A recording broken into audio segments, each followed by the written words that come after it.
Mithila education channel पर आपका स्वागत है। पहला जो आर्टिकल है हिंदू का 19 नवंबर 2021 का, वो आज हम देखेंगे। पहला आर्टिकल ये है, और मोदी जी ने कहा है कि जो जॉब, धन संपत्ति बढ़ा रहा है, जो जॉब क्रिएट कर रहा है, उसे अब बैंक उसे अब मदद करे। बैंक खुद उससे जाके मिले, उसे कर्ज के तरीके से नहीं, उसे देश की तरक्की के रूप में देखे। इसी के ऊपर ये आर्टिकल है। और इस आर्टिकल में बहुत सारी बातें की गई है कि अब बैंक बैलेंस शीट, खुद का बैलेंस शीट ना देख के देश का बैलेंस शीट बनाए, और जो जॉब क्रिएट करना चाहता है उसको कर्ज के रूप में ना देकर उसे सपोर्ट के रूप में दे। हाँ, लेकिन कर्जा ही होगा, लेकिन सपोर्टिव मूड में दिया जाए। इसी के ऊपर ये आर्टिकल है। अगला जो आर्टिकल है ये है,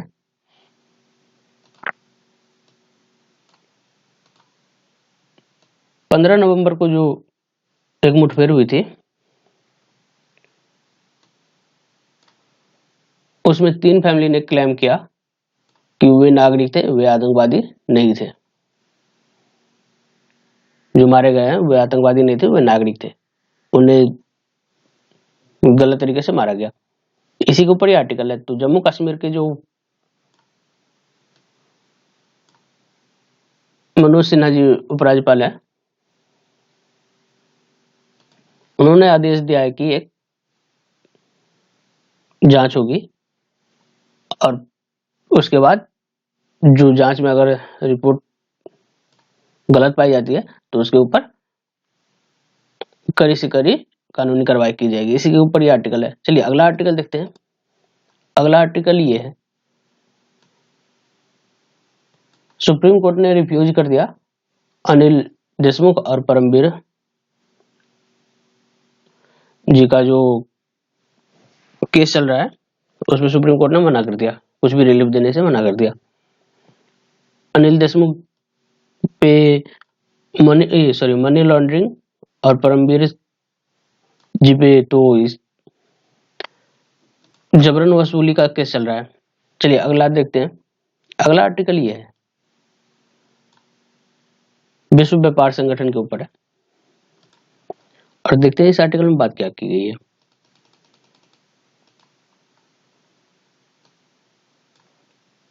इस महीने के अंत में विश्व व्यापार संगठन की मंत्री स्तरीय बैठक से पहले वाणिज्य एवं उद्योग मंत्री पीयूष गोयल जी ने गुरुवार को चीन का नाम लिए बिना वैश्विक व्यापार नियमों के अनुसार पारदर्शी रूप से काम नहीं करने वालों देशों पर निशाना साधा, और जिस तरह से रिपोर्ट का आह्वान किया। विश्व निकाय ऐसी परिस्थितियों से निपटने के लिए अपना काम करता है। मंत्री जी ने कहा कि दुनिया को आज इस बात का पुनर्मूल्यांकन करना है कि क्या दुनिया भर के देश पारदर्शिता, निष्पक्षता और ईमानदार व्यापार प्रथाओं के मामले में बहुपक्षीय नियमों का सही मायने में पालन कर रहे हैं।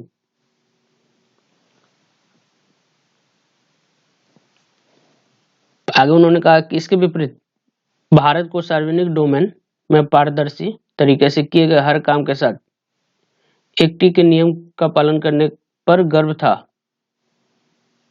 चलिए अगला आर्टिकल देखते हैं। नेक्स्ट आर्टिकल हमारा क्या है? अगला हमारा आर्टिकल ये है, और इस आर्टिकल में बात की गई है कि रेजांगला ला स्मारक देश की संप्रभुता और अखंडता को खतरे में डालने वाले किसी भी व्यक्ति को मुंहतोड़ जवाब देने के सरकार के रुख का प्रतीक है। रक्षा मंत्री राजनाथ सिंह ने गुरुवार को पूर्वी लद्दाख में संशोधित युद्ध स्मारक का उद्घाटन करने के बाद कहा, उन्होंने कहा स्मारक का नवीकरण न केवल हमारे बहादुर सशस्त्र बलों को श्रद्धांजलि है, बल्कि इस बात का भी प्रतीक है कि हम राष्ट्र की अखंडता की रक्षा के लिए पूरी तरह से तैयार हैं। उन्होंने कहा कि रेजांगला की लड़ाई में दुनिया को 10 सबसे बड़े और सबसे चुनौतीपूर्ण सैन्य संघर्षों में से एक माना जाता है। स्मारक का जो निर्माण हुआ था 1963 में चुशूल के मैदानों में 15,000 फीट से अधिक की ऊंचाई पर किया गया था। चलिए अगला आर्टिकल देखते हैं। अगला आर्टिकल हमारा ये है, और इस आर्टिकल में बात की गई है कि सुप्रीम कोर्ट ने गुरुवार को बॉम्बे हाई कोर्ट के उस फैसले को खारिज कर दिया जिसमें यौन अपराधों से बच्चों के संरक्षण अधिनियम के तहत एक व्यक्ति को बरी करने का आरोप लगाया गया था, केवल इस आधार पर कि उसने त्वचा से त्वचा टच किए बिना उसके कपड़ों से बच्चों को टटोला।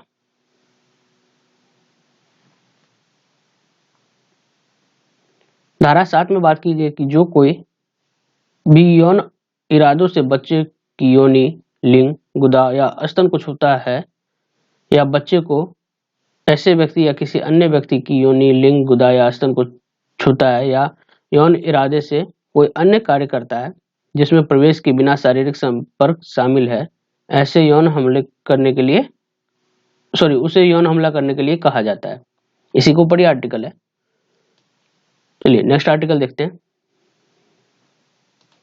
अगला आर्टिकल हमारा ये है और इस आर्टिकल में बात की गई है कि मुख्यमंत्री अरविंद केजरीवाल ने गुरुवार को यमुना को पूरी तरह से साफ करने के लिए 6 सूत्री कार्य योजना की घोषणा की और कहा 2020 में जो आम आदमी पार्टी द्वारा एक वादा किया गया था उसे अगले विधानसभा चुनाव से पहले खुद यमुना नदी में डुबकी लगाएंगे।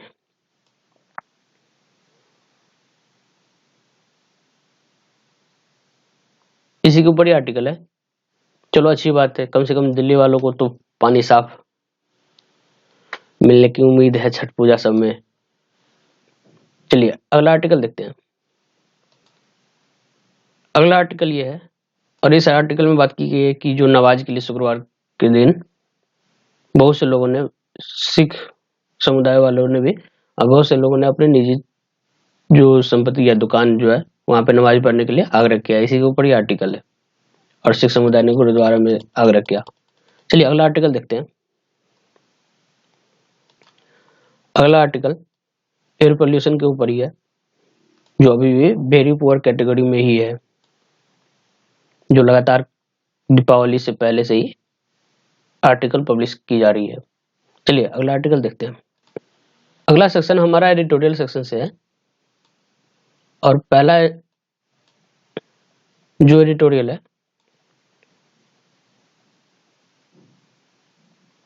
वित्त मंत्री निर्मला सीतारमन जी ने कही थी कि सभी राज्यों में केंद्र इस महीने राज्यों को एक झटके में 95,000 करोड़ से अधिक रुपए जारी करेगा। इसी के ऊपर ये आर्टिकल है और फिर आगे बात की गई है कि वैश्विक महामारी आखिरकार राज्यों के साथ मिलकर काम किए बिना देश के लंबे समय से सुस्त निवेश चक्र को पुनर्जीवित करने के लिए केंद्रीय नीतिगत सुधारों की कोई भी राशि पर्याप्त नहीं होगी।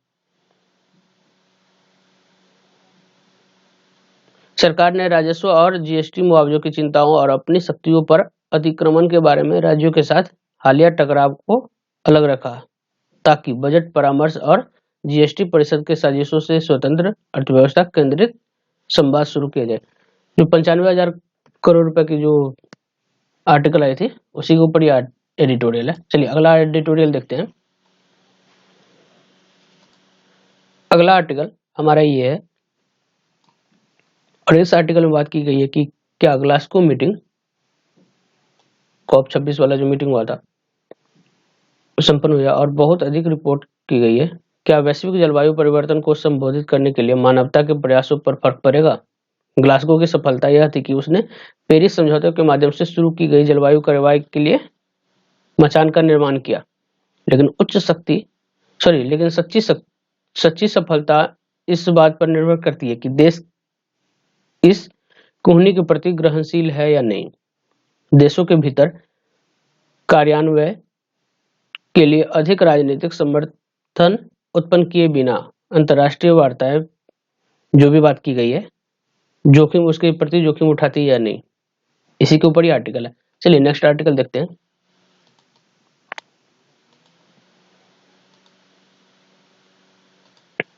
नेक्स्ट आर्टिकल ये है जो यूएस और चाइना के बीच जो मीटिंग जो ये थी उसी के ऊपर ये आर्टिकल है।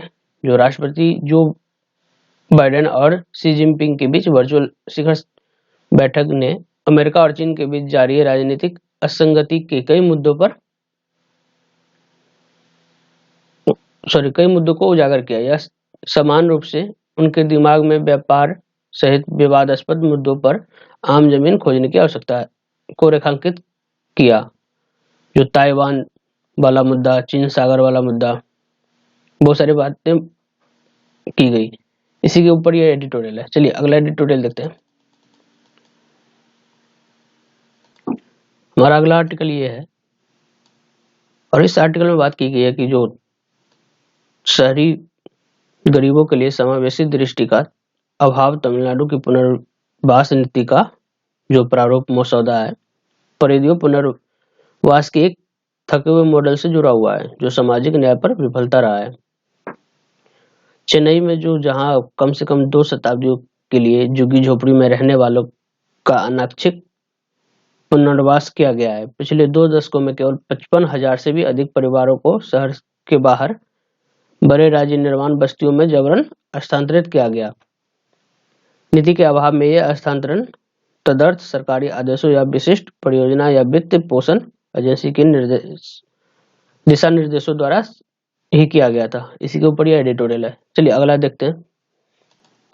अगला आर्टिकल यह है और भारत चीन एग्री हो गए, कमांडर जो बात होनी थी दोनों के बीच कमांडर लेवल की बात होने के लिए तैयार हो गए। वास्तविक नियंत्रण रेखा से अलग होने पर चर्चा पर 1 महीने तक रोक लगाने के बाद भारतीय और चीनी राजनयिक ने सीमा कमांडर के बीच जल्द से जल्द बातचीत को फिर से बुलाने का फैसला किया है। भारत चीन सीमा मामलों पर परामर्श और समन्वय के लिए कार्यतंत्र की 23वीं बैठक है। ये दोनों पक्षों के विदेश मंत्रालय के नेतृत्व में और राजनयिक, सीमा सुरक्षा और सैन्य अधिकारी शामिल थे। चलिए अगला आर्टिकल देखते हैं। हमारा अगला आर्टिकल यह है और लद्दाख में चीन सीमा से लगे गांव में से एक पार्षद ने गुरुवार को रक्षा मंत्री राजनाथ सिंह से अनुरोध किया कि वे लेह शहर में सीमावर्ती निवासियों के लिए वैकल्पिक भूमि आवंटन करें क्योंकि पिछले 1 साल से क्षेत्र में युद्ध जैसी स्थिति बनी हुई है। इसी के ऊपर ही आर्टिकल है।